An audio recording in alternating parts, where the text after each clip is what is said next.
las gramáticas, profe. Pues me pareció, pues a medida que va avanzando el tema se va poniendo como más enredado. Ok. Pero sí quiero decirte que cuando nosotros hablamos de teoría de gramática, es el concepto que se le está dando desde la parte de compiladores a una gramática que se identifica al momento de estas tres fases importantes que describimos nosotros sobre compilador. Entonces, la teoría gramática entra en la sintaxis que nosotros estamos trabajando, ¿sí? Donde se construye una gramática de la identificación, así como el lenguaje en castellano. Nosotros, así como lo tiene el inglés, tiene una gramática. Entonces, también se desarrollan gramáticas para estructurar cuáles son los símbolos especiales, cuáles son esos comportamientos que después nosotros los llevamos al diagrama de, de autómata para poder identificar sus transiciones, ¿ya? Es decir, lo que te quiero decir para que no se me estresen tanto, cuando vimos, identificaron en el módulo todo ese conjunto de elementos, de símbolos, entre mayor y menor que, no te preocupes, que sale un árbol, es para que identifiquemos que a eso se le considera una gramática dentro de las fases del compilador. ¿Ya?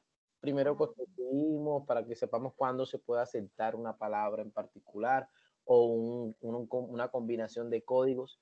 ¿Sí? No sé si de pronto te lo voy a llevar a un ámbito más ya propio. No sé si has tenido la experiencia o has tenido la facilidad de desarrollar un programa, un código, ¿sí?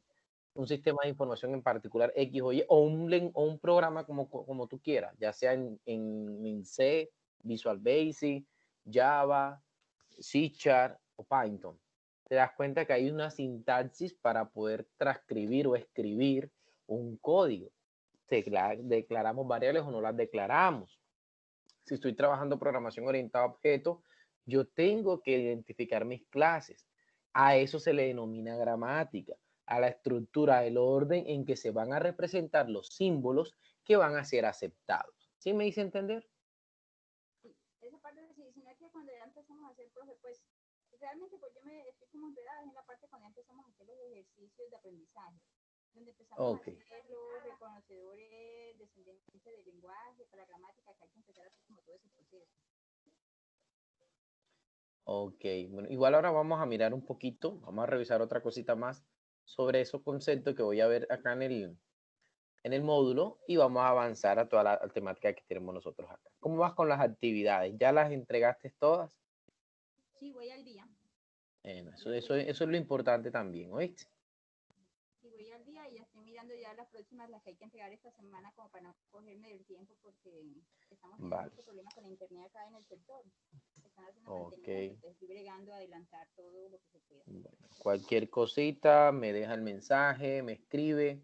Si se te cierra la plataforma, estamos para colaborarnos. Eso por una parte. Por otra parte, aprovechando la participación de los que están actualmente conectados, yo quiero que sepan lo siguiente. Igual como esta y todas nuestras sesiones sincrónicas son grabadas, tenga presente que en esta semana, en esta cuarta semana, dentro de las actividades de la unidad número 4 se encuentra una prueba inicial. ¿Qué quiere decir con esto? Esto es una prueba básicamente de que identifiques cómo estás frente a los conceptos de esta unidad. No tiene un valor de porcentaje de calificación, pero sí quiero que sepas que al momento de ir desarrollando, construyendo todas las notas que yo voy identificando, las pruebas iniciales adquieren una gran importancia cuando la persona que está desarrollando el curso, en este caso, ha llegado a un 270, un 280. Bueno, yo más me juego por el 280, 290, ¿sí? Entonces ahí le doy bastante ayuda. Ahí yo tengo presente y la tomo muy participativa. Muchas personas me dicen, ingeniero, profesor, yo no voy a tener el inconveniente de lograr alcanzar la meta aprobatoria en notas. Pues lo felicito. Pero muchas de las personas que me han dicho eso, desafortunadamente han tenido el bache porque en este transcurso se presentan muchos inconvenientes.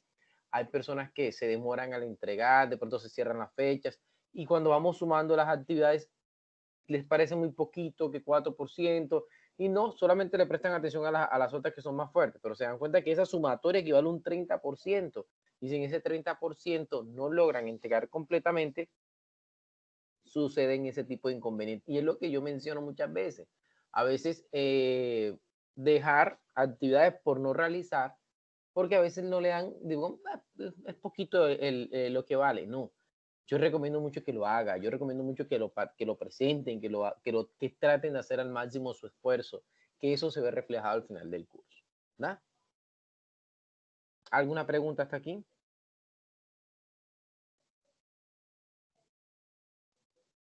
De los presentes, ¿alguna pregunta, alguna inquietud? No. Profe, tengo una Cuéntame. pregunta.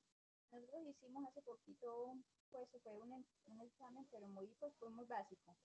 Pero no se visualizan ya luego las respuestas. ¿Usted va a montar en alguna parte donde no puede ver las respuestas para ver en qué se equivocó o cómo hace uno? Bueno, con respecto a eso, te voy a mencionar lo siguiente. Yo estaría realizando básicamente, pues como nosotros miramos y identificamos en la sesión anterior todo lo que tiene que ver con JFlap para el desarrollo de las actividades que se vienen a futuro, que son está dentro de la semana número 5, si no estoy mal, la actividad, para que la vayan revisando, que es donde tienen que presentarla. Bueno, trataré al menos la próxima semana, que es la quinta semana, antes de iniciar sistemas operativos como tal, hacer una retroalimentación de ese contenido, ¿sí? Para que de pronto, bueno, sí, lo tengas presente. Yo sé que más de una persona me ha preguntado que le gustaría saber, tengan presente que esa evaluación está muy fácil. Está muy fácil, muy sencilla con respecto al contenido que se evaluó teórico, y gran parte, por no decir lo que toda la solución está en el módulo. Entonces, digamos, de ese cuestionario. Entonces, digamos que ciertas preguntas, ciertas respuestas están básicamente detalladas en el módulo. Por eso no he hecho tanto énfasis en él como tal. ¿Vale? Bueno, entonces, en la noche de hoy vamos a continuar. Voy a compartir la pantalla para mostrarles.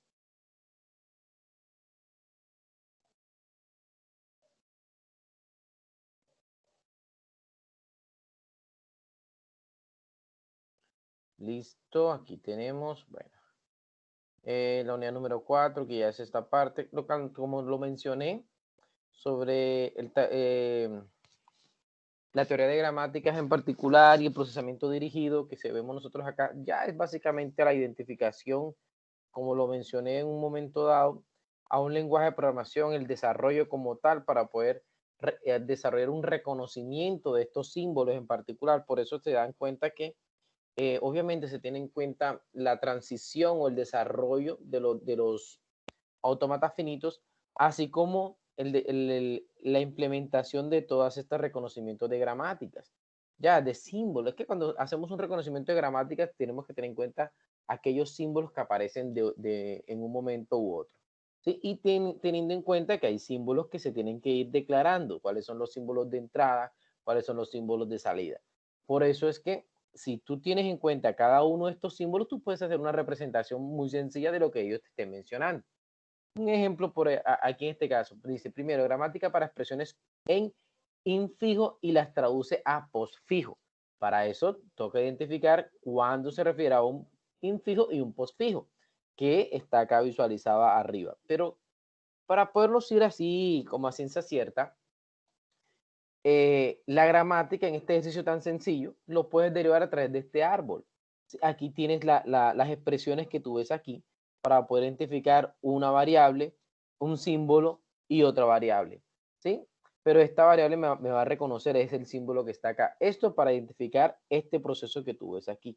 Con esta gramática, con este árbol de gramática que veo aquí, yo voy a derivar esta ecuación en funcionamiento y reconocimiento a través de un autómata. Sí, por ejemplo, este puede ser A más B, ¿verdad? Pero ten en cuenta que B tiene que estar, ¿qué? Esa expresión tiene que estar, ¿qué? Multiplicada por C. Entonces, tiene que haber una identificación de ese variable en particular para que pueda ser reconocida como la multiplicación. Ten en cuenta que la multiplicación son sumas sucesivas. Entonces, ese reconocimiento es el que se tiene que identificar. Muchas veces, dependiendo de lo que tú estés trabajando, vamos a recoger algo acá. O para sentar un poquito, creo que acá está la parte de fijo y sufijo y posfijo. Bueno, aquí está.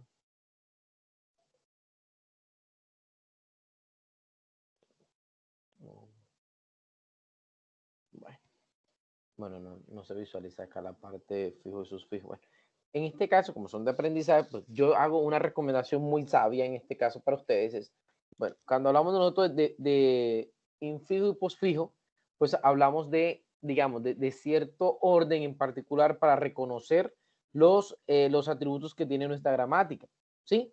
Y saber, digamos, en qué orden va, de descendente a ascendente. Es cuando nosotros identificamos, ok, vamos a ir reconociendo cada uno de esos avances y apiles que se ven identificados en los símbolos que tiene mi gramática.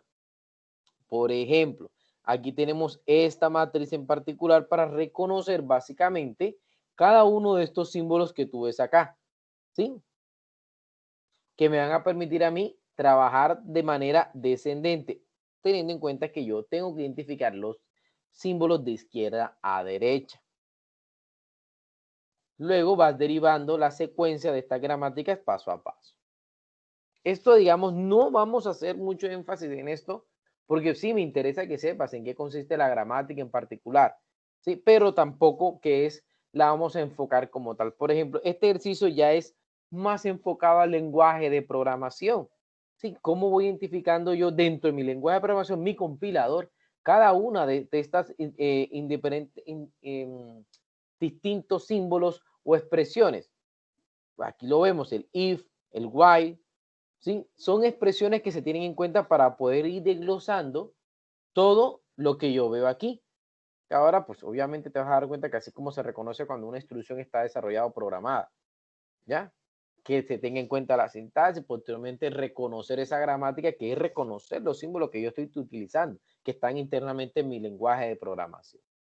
Eso es simplemente, estos son solamente ejercicios, tablas, así como hicimos la tabla de transiciones, son tablas de reconocimiento de símbolos, ¿sí? Que nosotros tenemos aquí, cuáles son los de entrada, cuáles, es en pocas palabras. No quiero que se me estresen mucho en esta parte porque no se va a hacer énfasis, si se dan cuenta, no he hecho profundidad en eso, solamente en la revisión e identificación de los autómatas finitos, que es la base de reconocimiento y funcionamiento del compilador, ¿ya?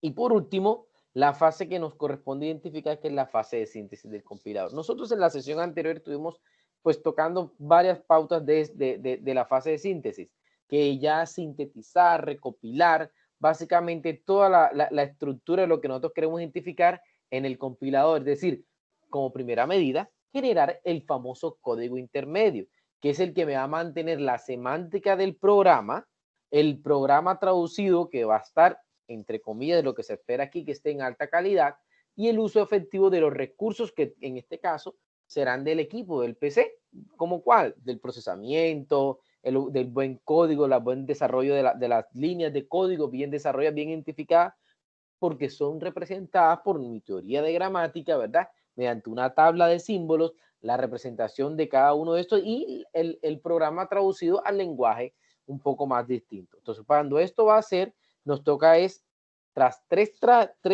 tareas, generar el famoso código final, ¿verdad? Este código que al momento de generarlo, ese código intermedio, perdón, no final, sino el código intermedio que se va a generar, se va a seleccionar instrucciones, localizaciones de los registros asignados, que son pequeños espacios de memoria en el procesador, ¿sí?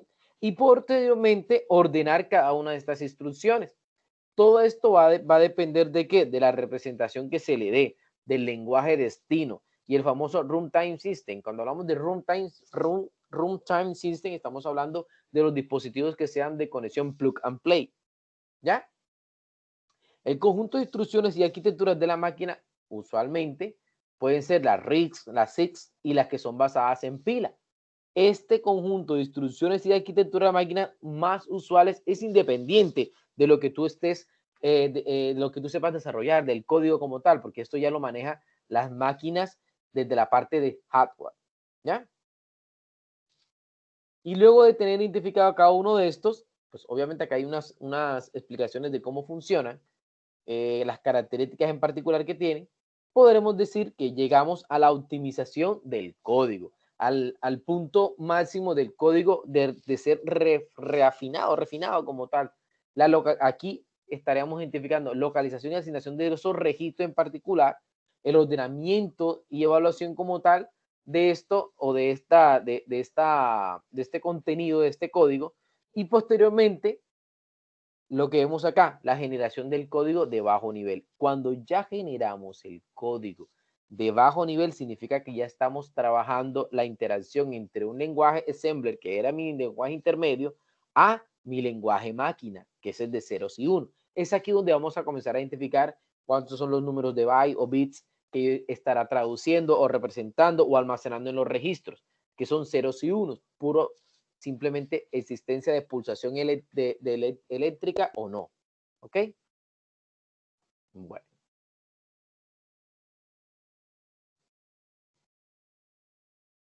Ya esto, digamos, en esta parte, pues, identificar básicamente aquellos formatos, ¿sí? En este caso, cuando hablamos la generación del código de bajo nivel, podemos hablar de la conversión de código a macroassembly con la arquitectura IA32, significa 32 bits en particular.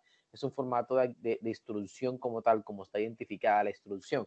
¿Qué quiere decir la instrucción? Lo que vimos nosotros en la generación de la gramática que vimos A más B por C es igual.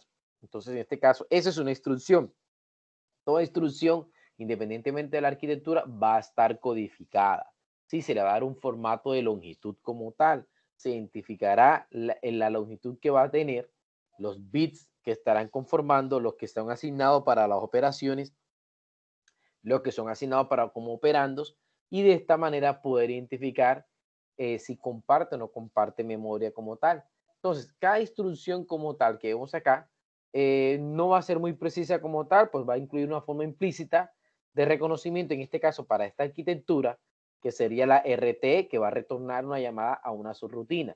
¿Qué quiere decir con esto? Que va a funcionar unas operaciones con su operando, esas instrucciones va a incluir únicamente un operando como tal, su operando 1, operando 2, ¿sí? Y aquí, en este caso, el ejemplo para ver cómo funciona, bueno, hay que recordar que cuando hablamos de lenguaje assembler, que es el lenguaje intermedio, son instrucciones, digamos, instrucciones de acceso al registro de máquina, pero están a través de comandos como tal. Por ejemplo, add, que significa adicionar, ¿sí? Esto me está dando, que está mandando adicionar a un registro como tal de la máquina la instrucción que se vaya a adicionar en ese registro en particular. ¿Ya? ¿Cuál es el registro? Independientemente cuál sea. ¿Sí? Ok. Aquí tenemos varios ejemplos de la identificación de esas operaciones con los operandos de push, ¿sí? Push msg, call print para llamar, imprimir, adicionar este valor acá a esta variable como tal. Acuérdense que push y pop, que es poner, introducir y sacar, esto significa introducir o sacar básicamente esa instrucción, ese dato que tú ves ahí en particular. Y la red, como lo mencionamos acá, que la red va a permitir retornar una llamada como tal de esa variable. Entonces, ese tipo de instrucciones son las que nosotros vemos e identificamos. Ahora, ¿cómo estaría constituida la descripción como tal en ese caso? En una pequeña instrucción. Dice, la descripción de las instrucciones de suma enteros en arquitectura IA32. Aquí lo vemos, tiene el código de superación, la instrucción y la descripción que ya funciona están aquí. ¿Ya? De acuerdo a la arquitectura que mencionamos nosotros, la 32. ¿Ya? Entonces, estas serían las distintas instrucciones que podemos tener nosotros, claro, en esa arquitectura en particular. Aquí tenemos algunas instrucciones aritméticas, las más conocidas. Cuando, digamos, estén ustedes dando arquitectura del computador, en arquitectura del computador quizás su docente le estará trabajando con simuladores donde estarán poniendo en práctica este tipo de instrucciones al momento de reflejarlas, ¿sí? Dentro del simulador, que le permitirá contar, adicionar, ¿verdad? Extraer, colocar o sacar una instrucción en particular. ¿Alguna pregunta hasta aquí? ¿Alguna duda? No, bueno. Entonces, continuando ya en esta parte tan importante que son los programas ensamblador, digamos, es un lenguaje muy bonito. No sé si algunos en algún momento dado se dieron cuenta que, bueno, afortunadamente ha transcurrido mucho tiempo y las únicas personas que en ese momento trabajaban o desarrollaban o programaban este lenguaje eran los ingenieros electrónicos, eléctricos, más que todo los ingenieros electrónicos, porque se esperaba o se mencionaba que en este caso ellos tenían la capacidad mucho más fácil de manejar todas estas transformaciones, estas asignaciones a los distintos circuitos integrados. Entonces, a través del lenguaje ensamblador podían manipular todo esto, ¿sí? Entonces, digamos, es muy particular y muy chévere porque lo que se encarga es básicamente de traducir un programa a otro. Básicamente los programas están encargados solamente para eso, ¿sí? Y en este caso, el compilador podría estar prácticamente en muchos casos establecido en lenguaje ensamblador y otros podían tener un trabajo muy parecido a esto, pero digamos, no como tal. Ahora, para entender en sí cómo funciona, cómo vemos nosotros una traducción de este tipo de estructuras, aquí vemos una traducción de un if y un else, entonces, ¿cómo podría ir traducido de la siguiente manera? Nos damos cuenta que cuando estamos programando, identificamos nuestros bloques en particular, ¿sí? La instrucción if, la expresión booleana o la expresión de condicional que estemos trabajando, el desarrollo de la siguiente de bloque como tal, que es el else, el siguiente bloque y el cierre de la instrucción. Es importante que en este caso para el ensamblador es bueno identificar el significado o la semántica que tiene cada bloque, ¿sí? Es decir, que para nuestro compilador es importante saber la semántica, por eso es la fase intermedia, la fase del medio del compilador. Cuando él identifica cuál es esa instrucción y para qué sirve, entonces, digamos, al tenerla clara, simplemente va a emitir valores booleanos, un verdadero o un falso, y comenzará a ejecutar, ¿sí? Bloques tras bloques. ¿Cómo funcionaría? Aquí lo vemos al traducirlo al ensamblador. Bueno, este numeral significa que es la instrucción que está diciendo. Va a evaluar la expresión booleana. El resultado de esa expresión booleana, que es el que va a dar él como tal, aquí estará comparando, ¿sí? Y asignando a memoria el valor de ese resultado. Y el JGBlock, que es para ejecutar ese bloque, luego traduce lo del bloque A como tal, menciona un final del bloque A y ahora sí, con la instrucción JMP Finit, estará visualizando o identificando el else para poder ejecutar el bloque B y realizar su traducción como tal. Aquí vemos el final del bloque, como el else como tal de resultado y el resto del programa, es decir, el final del resto del programa. Esta sería la forma como él estaría traduciendo esta simple instrucción if. ¿Ya? Aquí tenemos dentro del ejercicio de aprendizaje para que nos familiaricemos un poquito el código de alto nivel que tenemos nosotros acá y la transformación al código ensamblador.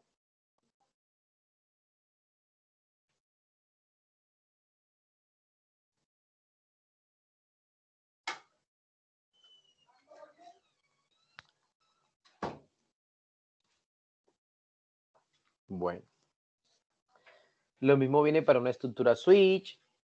Aquí tenemos la semántica. Tranquilos que esto, afortunadamente, nuestro módulo está traducido, o sea, nos permite identificar cuál es el condicional, ¿verdad? Cuál es la instrucción y el verso de la instrucción lo que me está reflejando. Así que es mucho más fácil tener este reconocimiento. Se preguntarán dentro del transcurso de la no tanto de la asignatura, pero sí del transcurso de la profesión, donde lo van a visualizar. Generalmente, como les dije, después de esta asignatura va a haber una asignatura que se llama arquitectura de computador. Ustedes van a identificar y van a profundizar un poquito más cada una de estas estructuras, estas instrucciones en particular. Aquí, por lo menos, ya con este módulo, ustedes tienen un avance en contenido como tal, ¿ya? Para que se hagan una idea en particular. Bueno, y en este caso ya vendría la unidad número 5, que, bueno, permítanme un momento acá. Vamos a enfocar dentro del curso. Estamos en la unidad número 4. En el foro de avisos, en esta semana, pues se visualizaron, bueno, en la semana pasada visualicé un par de una notificación de interés que fue sobre la extensión de cada una de las fechas que estaban de las actividades de la semana 1, 2 y 3 para, digamos, hasta el 11, que lo había colocado hasta el final de, sí, estaba hasta el 11, 12 en particular para que se pusieran al día. En este caso, pues aquí, que era ya cerrando todo básicamente, en esta semana lo que vamos a ver, parte de la unidad número 3 y finalización de la unidad número 4, que es la fase de síntesis del compilador. ¿Qué correspondía como actividad en esta semana? La prueba inicial. Esta prueba inicial es muy sencilla, es para que por lo menos tengamos un reconocimiento de todo lo que corresponde a la fase de síntesis del compilador. ¿Sí? Entonces, todo esto estará abierto básicamente hasta el día 20 de septiembre y la fecha que estaba mencionando, que es la fecha de nuestra sesión.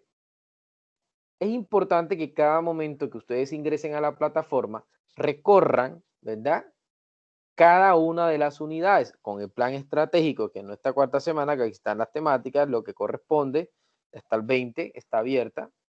Y ya en nuestra quinta semana estaremos ingresando al concepto ya para trabajar un poquito más el funcionamiento de lo que son los sistemas operativos. ¿Sí? Digamos, ¿dónde está el enlace con todo este contenido? Cuando normalmente desarrollamos, identificamos un programa como tal, pues el sistema operativo es un programa que funciona e identifica cada una de las instrucciones que se van desarrollando para darle una validez y esa es la base que tiene el compilador. Muchos de los sistemas operativos tienen compiladores, ¿sí?, a partir de su kernel, que más adelante estaremos identificando todos estos conceptos, conceptos sobre el kernel que me permiten identificar, reconocer, ¿verdad?, a través de ciertas capas de interpretación cómo funciona el sistema operativo. Y se van a dar cuenta que puede tener un módulo de interpretación de instrucciones de bajo nivel que estaremos identificando más adelante. Ahora, en esta unidad número 4, es importante reconocer la vista general que mencionamos aquí, ¿sí?, sobre el concepto que se está trabajando, lo que usted quiere reconocer con esos objetivos y los recursos de aprendizaje que tenemos acá nosotros. Con estos recursos, pues vas a profundizar sobre estas temáticas que corresponden a esta semana.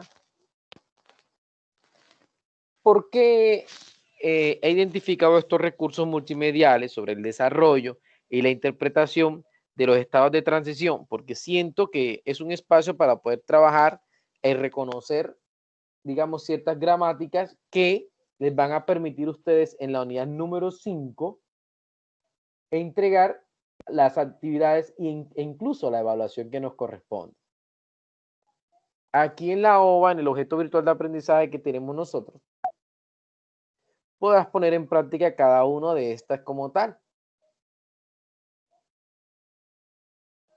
Como lo vemos, aquí hablamos ya de RIX, ¿se acuerdan? En la presentación del módulo, la generación del código intermedio, cómo se da.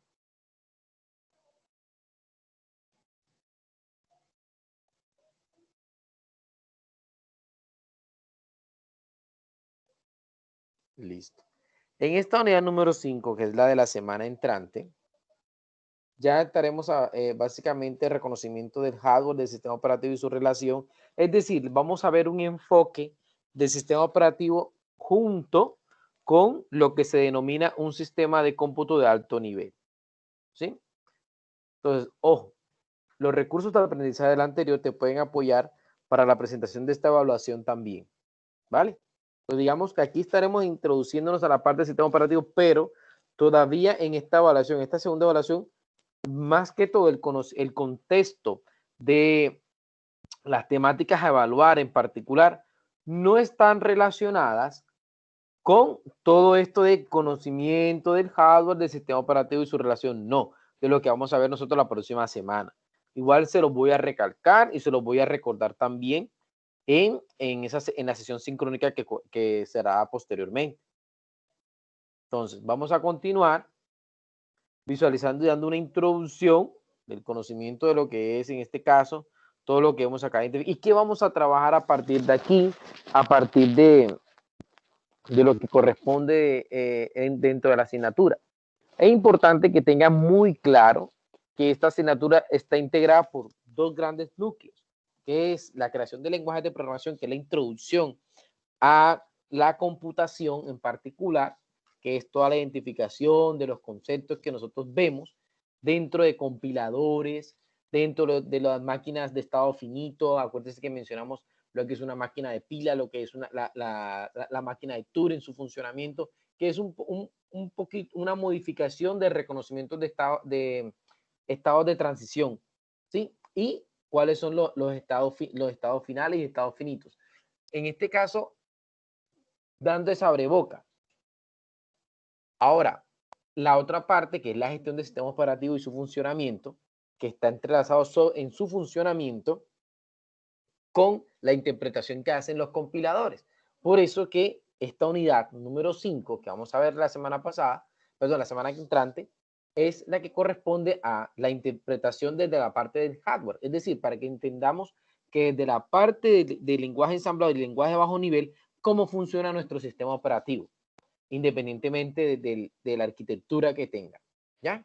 Entonces, teniendo en cuenta aquí, voy a maximizar un poco nuestro mapa conceptual que vamos a ver. Es importante tener claro que cuando hablamos de esto, vamos a tener claro la definición de lo que es un sistema operativo, ¿sí? Lo que es en sí el sistema operativo. ¿Quién corresponde al sistema operativo? ¿Qué se define a partir de él? ¿Qué podemos nosotros explicar o trabajar, ¿sí? Dentro de su funcionamiento, cómo es su estructura, cómo funciona. ¿Qué concepto clásico podemos trabajar o interpretar a partir de lo visto e identificado en el transcurso de nuestra profesión como tal? ¿Sí? ¿Y qué podemos a partir de él tener una introducción, como son los sistemas distribuidos como tal? ¿Ya? Existe una brecha muy corta cuando hablamos de conceptos de sistemas distribuidos, porque muchas veces se tiende a confundir con aplicaciones distribuidas, que son dos temas un poquito diferentes, pero que mantienen unas características de transparencia, de fiabilidad y escalabilidad idénticas. ¿Ya? Entonces, digamos que en este caso estas características son anexadas a lo que es el sistema operativo como tal. Entonces, identificando este mapa conceptual, no podemos decir qué es el sistema operativo. ¿Quién es el sistema operativo en realidad? El sistema operativo en realidad no es más que ese administrador, controlador de cada uno de los recursos físicos y lógicos de qué? Del sistema, del PC, del dispositivo, ¿sí? En particular que estemos nosotros identificando y que va a administrar y controlar el acceso y el no acceso hacia él. Entonces lo podemos ver como una plataforma que es virtual, pero que a la vez está extendida. ¿Qué quiere decir con esto? Que está soportada a través de ciertos controladores, ciertos software, ¿verdad? Que me permitirá a mí básicamente un acceso o no un reconocimiento de ciertos dispositivos. Entonces, a través de ello, yo puedo tener claro que un sistema operativo puede trabajar independientemente de los recursos que está administrando de una forma multiprogramación o multiproceso. ¿Qué quiere decir multiprogramación? Pues en este caso es importante tener claro que cuando hablamos de multiprogramación es que tiene o va a tener establecido la gestión y el control de muchos programas. Pero cuando hablamos de multiproceso significa de que esos multiprogramas, esos muchos programas están ejecutándose en el momento. Es decir, de tener almacenados y controlados a tener gestionados y administrados estando en ejecución. ¿Sí?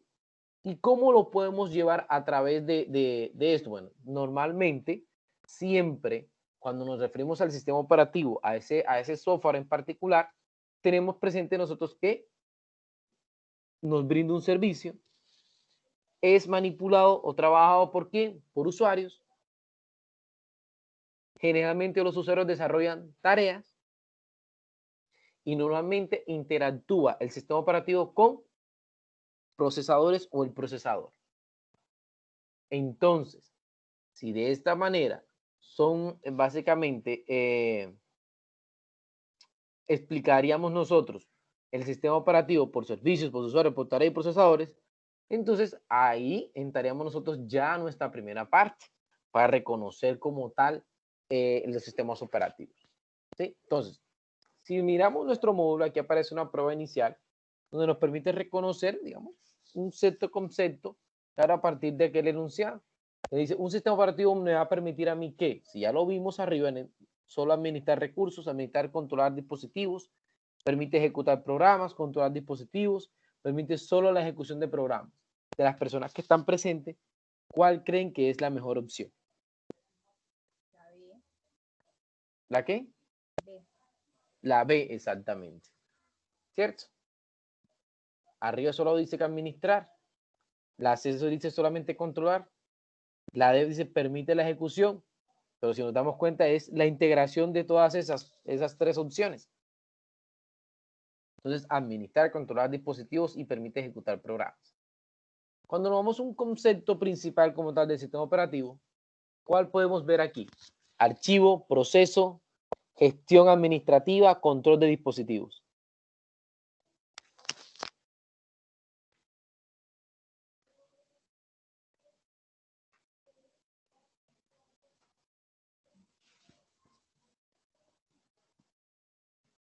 Archivo, proceso, gestión administrativa, control de dispositivos. Proceso. ¿Cómo? Proceso.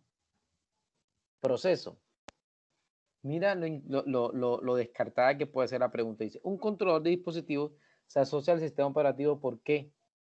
Por instalación de programas, gestión de recursos, revisión de procesos, el control de los dispositivos del sistema operativo. Aquí sería básicamente la instalación del programa. Pero cuando hablamos de el concepto principal para el sistema operativo es de la gestión administrativa. Porque aparece, él gestiona los procesos, los archivos y controla los dispositivos, pero él es un administrador. Si miramos, administrador y controlador de los recursos físicos. Aquí sale la respuesta. ¿Ya? Bueno, en la cuarta aquí que mencionamos, la principal diferencia entre los sistemas operativos actuales, ¿cuál puede ser? Su sistema de archivo y sus funciones básicas, solamente la opción de red, la administración de la impresora, el manejo de los controladores.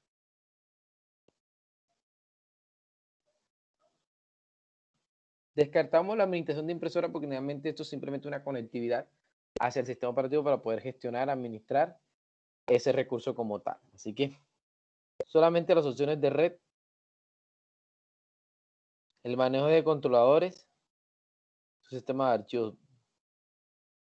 El manejo de controladores se hace indispensable, puesto que si nos damos cuenta, actualmente para Mac, para Linux y para Windows, existen controladores diferentes de los dispositivos, ¿cierto? Independientemente de la máquina, así existe un programa que se pueda ejecutar, se pueda trabajar en la máquina como tal. Así como un sistema de archivos que esté funcionando como tal. ¿Sí?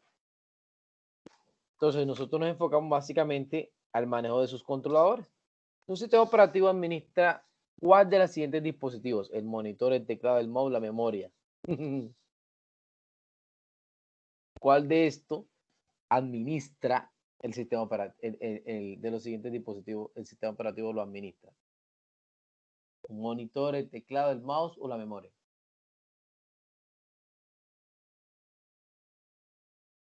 ¿Qué me dice?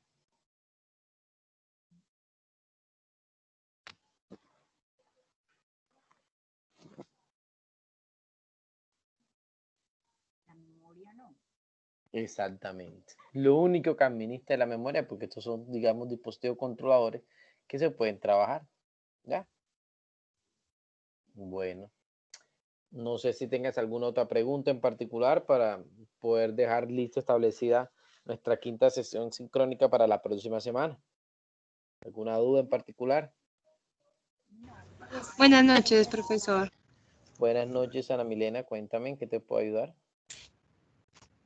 Lo que sucede es que estaba mirando el examen número 2, profe, pues no tenemos mucho material para desarrollar esos ejercicios que nos impones ahí en esa evaluación. Bueno, por mi parte, no sé, los compañeros. Número 5. Esta que está acá. Pues si tú analizas, nosotros en esta sesión, aquí tienes unos ejemplos para utilizar JFlap. Sí, Yo estuve pero para mencionando desarrollar los ejercicios. por eso. en la sesión sincrónica que nosotros trabajamos acá, les expliqué cómo hacer con los JFLAP, dónde descargarlo, que te puede permitir y te ayuda básicamente a hacer reconocimiento de las cadenas. Si te acuerdas, acá en el módulo,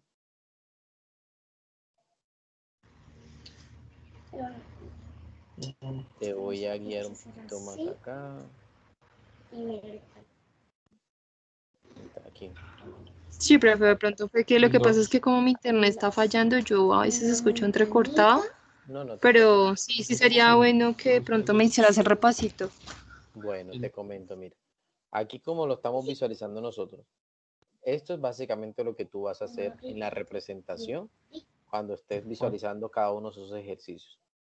Por ejemplo, nos vamos aquí al primerito. ¿Sí? Tú lo que tienes que visualizar básicamente en tu alfabeto es este, 0 y 1, el conjunto de cadenas que terminan solamente en 1, para que puedan ser reconocidas. Si en este caso el módulo que estamos viendo nosotros acá, que fue el que compartí con ustedes, aquí está el ejercicio, la máquina me dice cuáles son válidas y cuáles no son válidas. Entonces, para que llegue a un estado de transición, tú me vas a hacer ese ejercicio, representando el estado inicial, solamente las que terminan en 1. Por ejemplo, esta termina en 1, ya es válida. Fíjate lo curioso de este ejercicio. Está en 0, pasa a un siguiente estado. Sale otro 0, pasa a un siguiente estado. Sale un 1, aquí está, es válida. Y automáticamente de este punto, yo te puedo dar, fíjate, hasta aquí podemos tener un grupo de cadenas que terminan en 1 y que están aceptadas. Pero si sale un 1, este ejercicio no me sirve porque lo está trasladando hasta acá, a un estado 3. No, si sale un 1, ya no se mantiene aquí, no es para 0, sino en 1. Si sale un 0, tiene que pasar acá. O sea, prácticamente te dice el ejercicio. Cambiando los estados. ¿Ya te diste cuenta? Sí, señor. Bueno, entonces, básicamente con la ayuda de este ejercicio acá, pueden ir solucionando también cada uno de esos ejercicios. Esta evaluación es básicamente familiarizarlos con una herramienta. ¿Por qué? Porque a futuro, cuando estén trabajando, introducción a la computación, bueno, no introducción a la computación, ya la computación más de fondo, ya se darán cuenta que a los autómatas finitos determinísticos van a tener una actitud diferente. Van a haber modificaciones, cómo se pueden adaptar y reconocer. Es más, cómo puedes desarrollar un compilador en particular. Por ejemplo, una de las asignaturas que en cierto momento impartí, que era no solamente esta así como tal tan recortada, sino más extensa, ya se desarrolla un compilador en particular. Entonces, ¿cómo podemos hacer ese reconocimiento en particular? Eso es lo que yo quiero que ustedes visualicen, ¿ya? Y la herramienta que se recomienda realizar o utilizar es JFLAP. Ahora, recordando un poco, tú colocas acá JFLAP, te sale incluso hasta un JFLAP portable y un JFLAP, un tutorial en particular, para que lo sepas cómo lo puedes trabajar. Y aquí en jflap.org puedes descargar la herramienta. Es un código muy sencillo, está en Java, ¿sí? Aquí tienes tu tutorial y puedes ir descargando básicamente. Aquí, esta opción que ves acá. Tienes videos básicamente, si lo quieres descargar, aquí lo descargas desde la parte, para que sepas cómo funciona. No, señora. Sí. Listo. Bueno, espero haberte orientado un poquito más, ¿vale? Sí, señor. Igual cualquier cosa te puede estar molestando, ¿sí? Claro que sí. Bueno, muchas gracias. A sus órdenes. Bueno, no sé si alguna otra duda más. Ninguna. Entonces, no siendo más, les deseo una feliz noche, que descansen y cualquier cosa, ya saben, me escriben y estoy atento. Muchas gracias, profesor. Hasta luego. Hasta luego, les deseo una feliz noche para todos. A sus órdenes.